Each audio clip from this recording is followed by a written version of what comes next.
হেই everyone, আজকের আবারও একটা নতুন ক্লে আর্টের ভিডিও নিয়ে তোমাদের কাছে চলে এলাম। আগের দিনে সিঁদুরের কৌটো বানানোর পরে সামান্য পরিমাণে ক্লে বেঁচে গেছিল, সেটা দিয়েই ভাবলাম ছোট কিছু বানাই, না হলে অর্ডার দেওয়া ক্লেটা আস্তে আস্তে এভাবে এটাকে ফেলে রাখলে নষ্ট হয়ে যেত। তো ভাবলাম একটা ধূপদানিই বানানো যাক। আমি এখানে পদ্ম পাতার উপর পদ্ম ফুলের ডিজাইনটাই বানানোর চেষ্টা করেছি। তাই এভাবে ক্লেটাকে পাতলা করে পাতার মতো বানানোর পরে এরকম করে ফুলের পাপড়িগুলো এক এক করে নিয়েছি।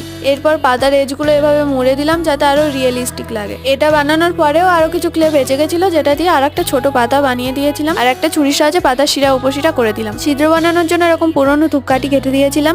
তারপর শুকনো হওয়ার পরে এটা রং করে নিলাম। ধূপকাঠিগুলো কিন্তু শুকনো হওয়ার পরে তুললে উঠবে না, অনেক ঝামেলায় পড়তে হবে। তাই তোমাদেরকে বলবো ওটা কাঁধার পরে ক্লেটা শুকনো হওয়ার আগেই তুলে ফেলো। এরপর আমি রং দিয়ে কিছুটা ডিটেলস অ্যাড করে যতটা রিয়েলিস্টিক বানানো যায় চেষ্টা করেছি। ভিডিওটা তোমাদের ভালো লাগলে তোমরা জানো কি করতে হবে, লাইক কমেন্ট সাবস্ক্রাইব করো আর অনেক শেয়ার করো। আজকের মতো চলি, ভিডিওটি এতদূর দেখার জন্য ধন্যবাদ।